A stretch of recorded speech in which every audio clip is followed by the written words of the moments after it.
How's it going, guys? Welcome back to the channel and welcome to a new video. So in today's video, this is the moment you've all been waiting for. We are finally able to take the 2019 Jeep Cherokee Trailhawk out on its first test drive. We took it for its salvage title inspection. It passed with no problems on the first try, and now we finally have our registration and all our documents together. We got our plates on the Jeep and it is ready to hit the road for the first time. So without further ado, let's get in, start it up, take it for its first drive, and I will bring you guys along for its ride as we see how it does. Let's get right into it.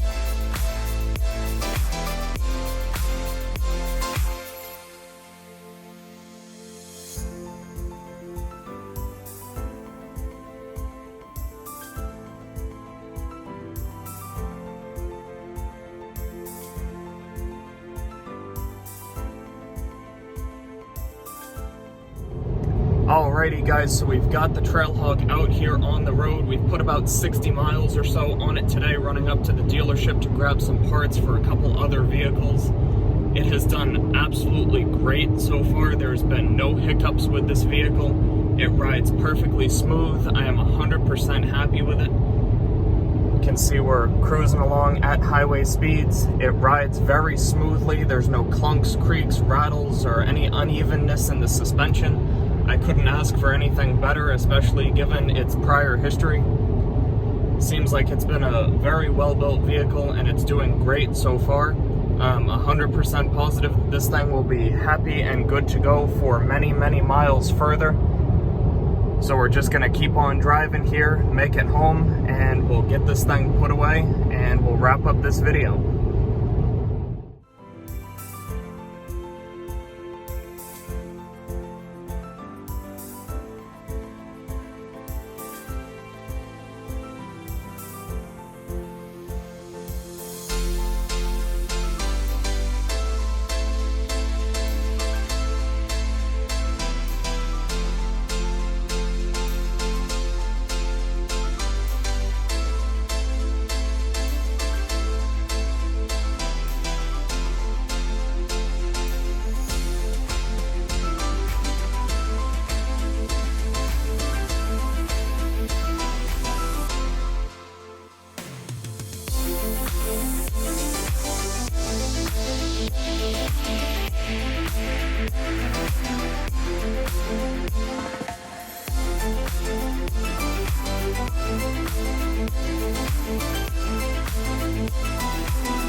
Alrighty guys, so now we got the Jeep home and stored away for the night.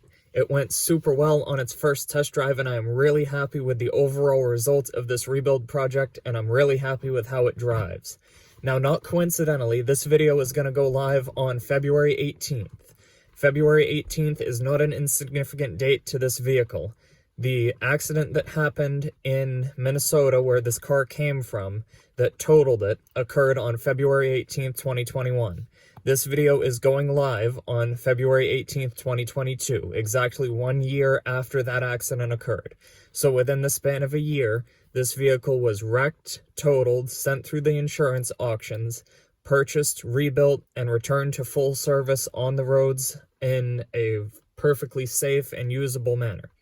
So what I'm trying to say here is that if you guys are interested in a project like this and you think that it's something that you can do and will turn out to be a fruitful experience for you, I 100% recommend doing it.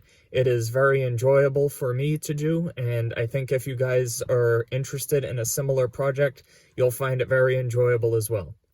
Now, as is customary with these rebuild projects, once they're finished, it's now time to discuss the full purchase price and the overall cost for putting this vehicle back on the road in the condition that you see it. So the total cost that I put out to obtain this vehicle from Copart was $13,700. Add in another about $9,000 in parts and odds and ends, such as the custom work to the steering wheel, the X-Belt paint protection film on the front end, and rebuilding the seat belts, getting the red stitching done and whatnot, brings us up to the parts total of roughly $9,000. So adding in 13 and 9 gives us about $23,000 worth of total cost to put this car back on the road. So according to insurance, as they value this vehicle, it comes out to about $30,000 or $31,000 with the rebuilt title. So I think it turned out to be a pretty decent deal. I know some of these trade hands for some pretty decent money, but if you guys agree with me, or if you have any other thoughts, questions, comments, or think I could have done anything better with this build, please feel free to drop those comments down below in the description or in the comments below the video. And as always, you guys, thanks so much for watching. Thanks so much for taking your time to follow this rebuild through. And as always, thanks so much for watching. Have an awesome day.